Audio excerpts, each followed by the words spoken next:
Assalamualaikum warahmatullahi wabarakatuh. Baik sahabat ARD, kita jumpa kembali di channelnya tentang pembelajaran elektronika. Untuk kali ini di depan kita ini terlihat ada satu buah PSU atau power supply.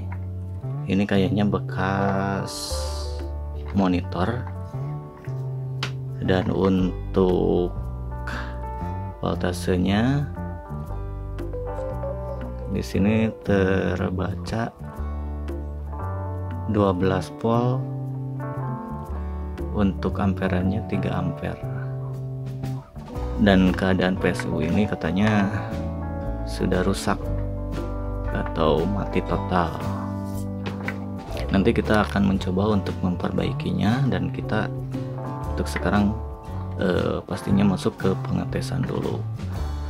Namun untuk pengetesan yang pertama, atau sudah sediakan alat-alat untuk memperbaikinya atau menservis dari PSU tersebut atau power supply ini. Yang pertama, yang pastinya untuk pengetesan ada terminal AC untuk pengetesannya. Terusan untuk pengukuran ini ada ampermeter yang biasa, terusan ada juga multimeter, ada juga penyedot timah, yang lainnya ada sordel, yang pastinya ada juga tang pemotong dan yang lain-lain yang bisa dipergunakan nantinya untuk memperbaiki. Barangkali ada komponen-komponen yang short atau rusak. Yang selanjutnya untuk pengetesan ada kabel AC. Ini kabel dari PSU nya. Kita coba dulu tes.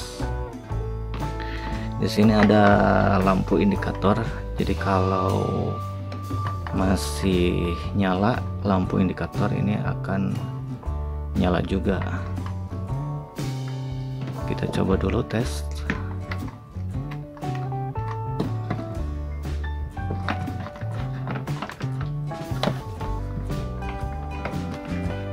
Apakah nyala atau tidak? Ternyata lampu indikatornya mati, dan ini menandakan bahwa power supply ini sudah keadaan tidak berjalan atau rusak. Baik, kita cabut dulu. Untuk langkah pertama kita buka dulu, karena ini saya sudah buka bautnya biar mempercepat dalam tutorialnya.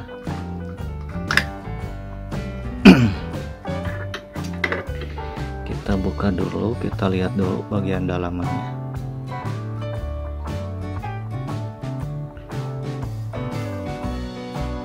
Kalau dilihat secara langsung ini sangatlah sederhana. Ada bagian sikring, dioda, emit filter, led, elko, trafo utama, dan yang lain-lainnya. Tapi komponen-komponennya kalau digambar lagi atau dibikin lagi kayaknya ini agak gampang. Kita buka yang satunya lagi. Oke, untuk langkah pertama cara memperbaikinya atau menservisnya, kita coba dengan cara mengukur bagian AC. Apakah udah masuk ke bagian rangkaian atau belum?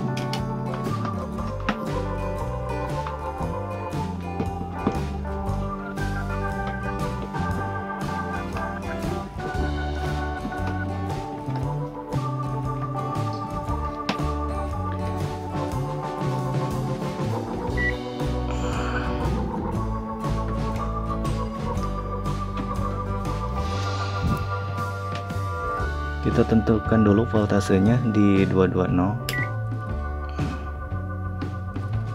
dan kita cek apakah ke sini ada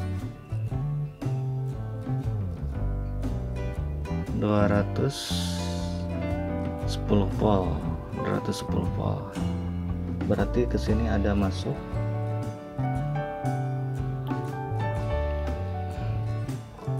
Kita sambil dinyalakan biar terlihat 210 volt, 211 volt, berarti ini bagian strum AC nya udah ada. Ke bagian sikring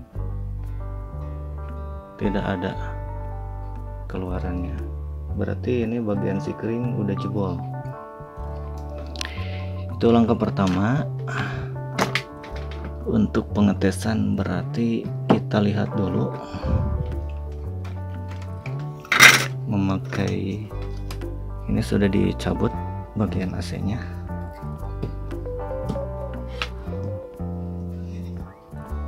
Dan kita tes, didekatkan dulu.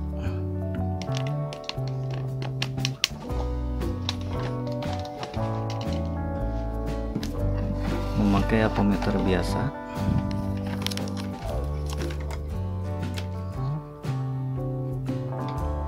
Apakah bagian sikring ini masih bekerja atau tidak?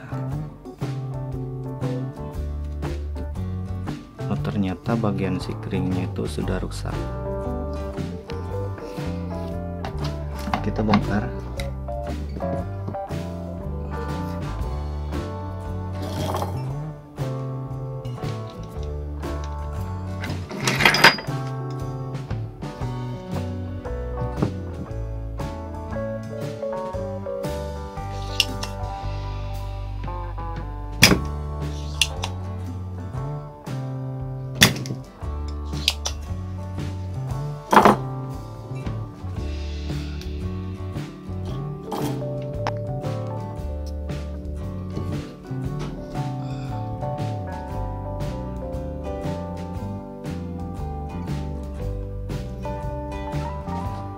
Kita cek.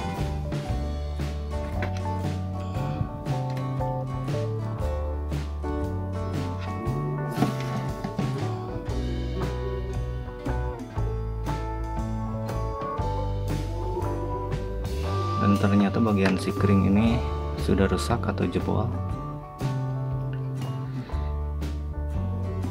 Nah, untuk langkah berikutnya, mungkin bagi Anda yang baru belajar seperti saya ini, terkadang kalau melihat ada kerusakan yang sudah ditemukan biasanya sudah senang, tapi kita jangan terpaku kepada satu titik kerusakan. Kita harus mengukur dulu dari rangkaian-rangkaian yang lainnya. Jadi terjadinya sikring ini bisa rusak itu karena apa? Mungkin disebabkan dari akibat komponen-komponen yang ada di sini yang sehingga bisa merusak ke bagian sikring. Itu yang pertama. Jadi kita harus mengecek dulu atau mengukur ke bagian rangkaiannya, apakah di bagian sini ada kekosletan atau tidak. Biasanya kalau saya yang paling utama diukur ke bagian elko, itu bisa terlihat ini bagian kaki elko.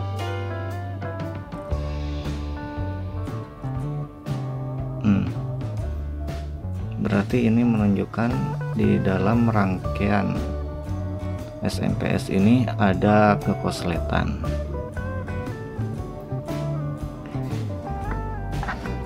Sekali lagi, bahwa sikring putus atau rusak itu disebabkan dari bagian rangkaiannya. Jadi bukan berarti sikringnya yang rusak, tapi ada bagian rangkaian di PSU ini ada yang rusak. Bisa saja dari rangkaian-rangkaian seperti dioda atau dari pednya. kita coba untuk mengukur satu persatu, tapi langkah utama biasanya saya suka mencopot ke bagian padnya.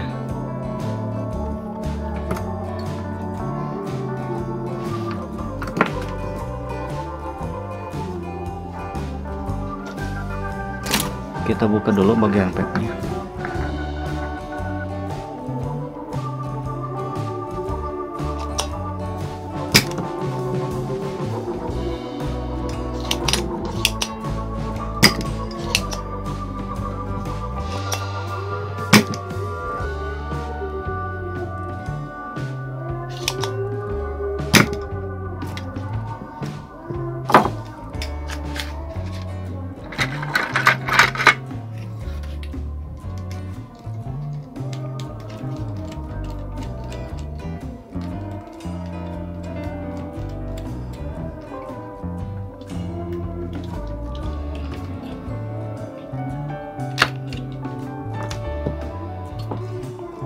Kita ukur.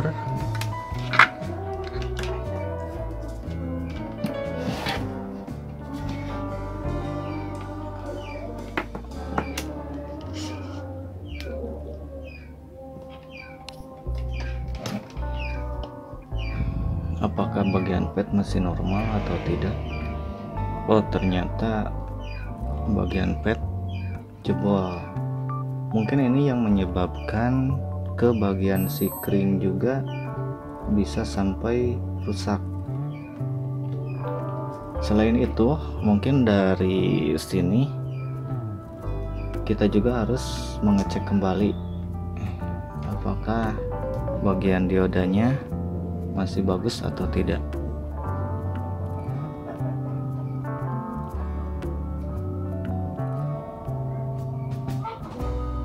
Nah, ini bagus.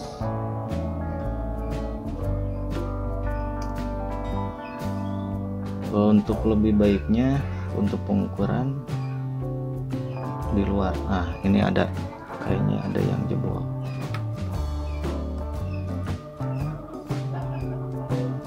Kita buka kembali.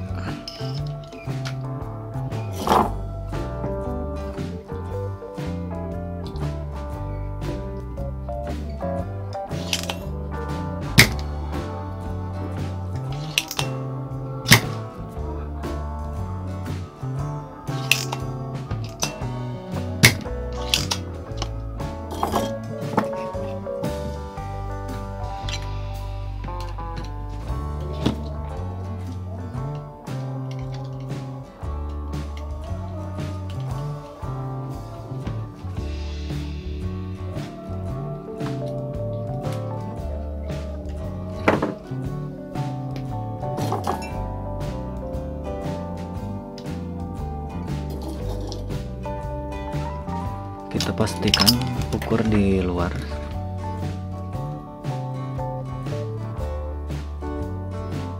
Wah, ternyata dibolak-balik ini sama, berarti dioda juga jebol. Karena yang namanya dioda bekerjanya itu satu arah, jadi kalau bolak-balik itu sama saja dengan resistor. Kita cek lagi untuk bagian R besarnya, apakah normal atau tidak.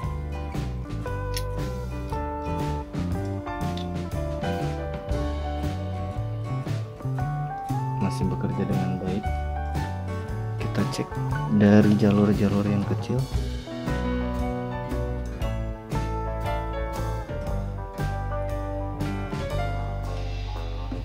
Masih bagus.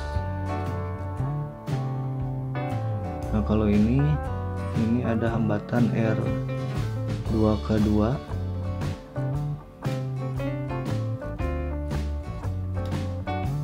Yang ini juga sama, bukan R2K2 tapi R220 121.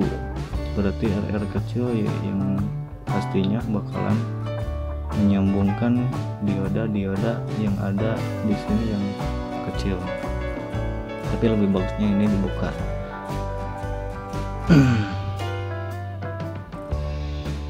Untuk yang lainnya kita tes kembali. Tadi kan bagian elko itu nyambung secara total, ada kekosletan untuk sekarang. Nah, berarti bagian dioda yang besar ini sekarang bisa bekerja dengan baik. Kita cari dulu komponennya sebagai pengganti. Yang pertama sikring dan yang lainnya.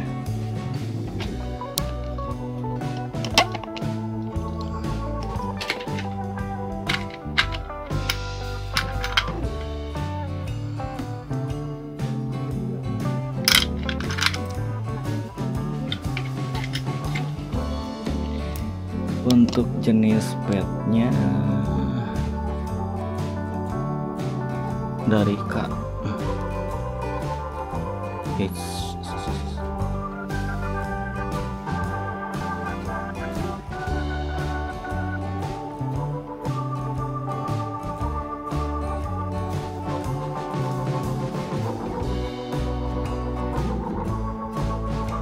Ini kalau nggak salah dari K3565. Kalau dari padnya biasanya kisaran 5 ampere atau 4 ampere. Ini ada banyak bekas PSU yang saya punya, jadi kita ganti aja atau coba dengan pad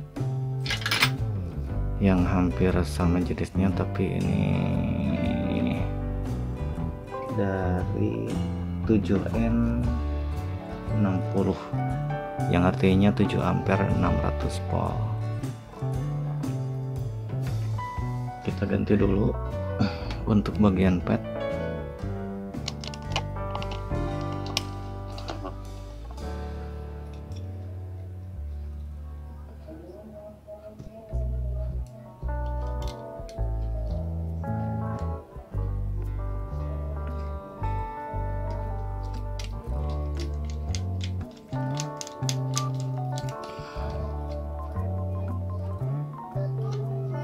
Kita cari dioda dan sikring.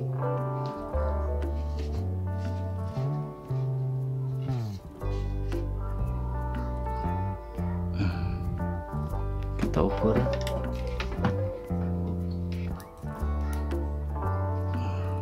Yang tadi lupa untuk bagian pad tidak diukur dulu.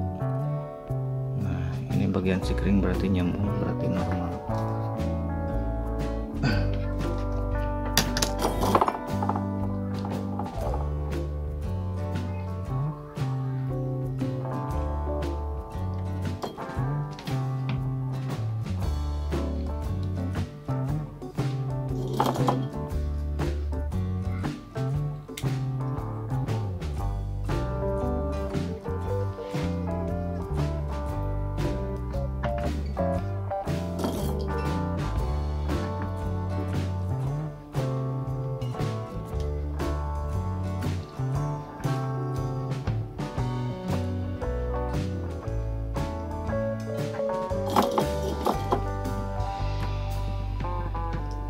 Kita cari dioda dulu.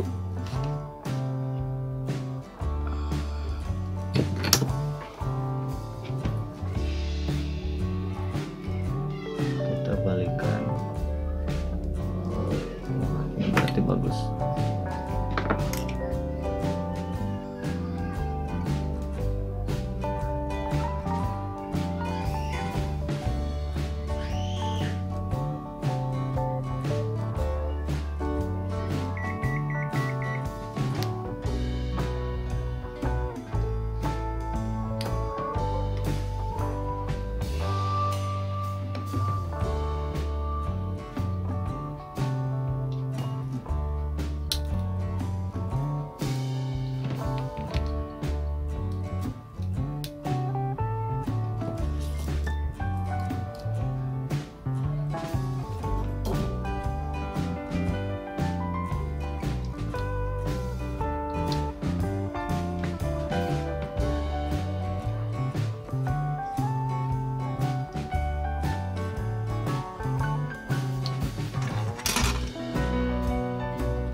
kita tes untuk bagian pad karena tadi belum diukur.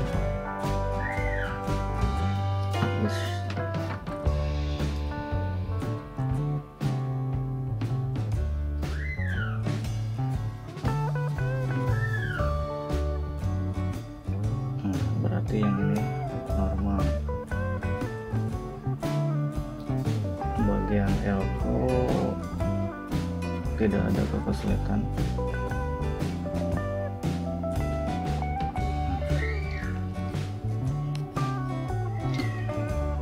Setelah semuanya selesai, di komponen-komponen yang ada di sini diukur dengan pasti tidak ada kerusakan, maka untuk tahap selanjutnya bagian penyerpisan kita lanjutkan ke bagian sekunder. Biasanya barangkali saja di sini ada dioda yang short, berarti untuk dioda ini masih bagus.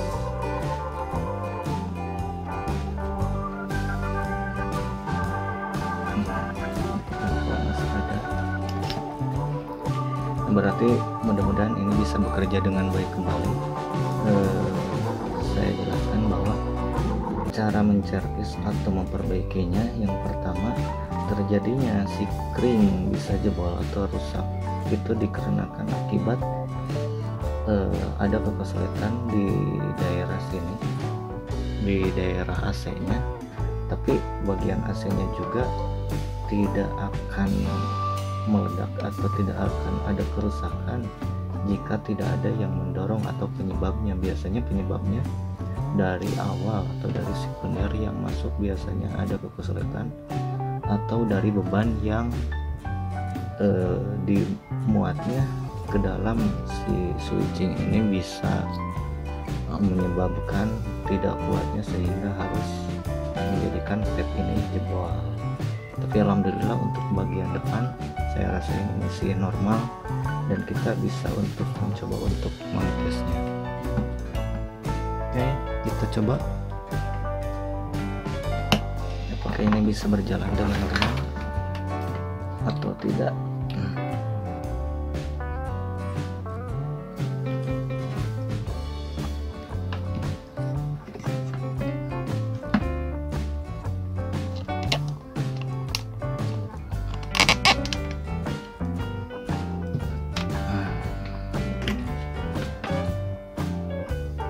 Mudah-mudahan ini bisa normal kembali.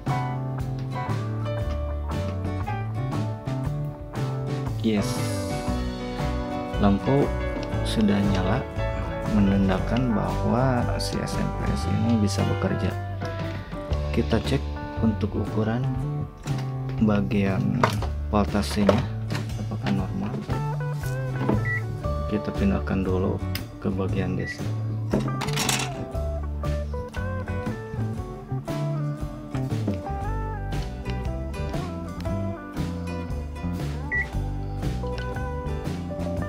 Ada bagian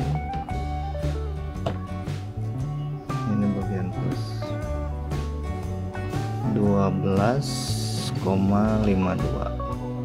menandakan bahwa SMPS ini bisa bekerja dengan normal kembali dan voltase bisa menunjukkan ke 12,5, kisaran 13 volt, sedikit lah, lumayan. Oke, demikianlah tutorialnya cara menservis di PSU. Mudah-mudahan ini bisa menjadi acuan buat Anda semuanya yang ingin mencoba-coba. Tapi untuk cara memperbaikinya atau menservisnya ini harus lebih hati-hati karena ini tegangannya tegangan 220 AC, jadi kalau terkena tangan sangatlah berbahaya. Mungkin demikian dulu untuk videonya, dan nantikan untuk video selanjutnya karena ini kan videonya cuma memperbaiki, dan untuk selanjutnya nanti mungkin saya ini PSU nya akan dibuat untuk mensuplai alat audio yang CT, jadi ada perubahan dari 0 itu ke CT. Nah, mungkin kita akan mencoba mengupas di bagian trafonya. Oke, demikian dulu. Wabillahi taufiq walhidayah. Wassalamualaikum warahmatullahi wabarakatuh.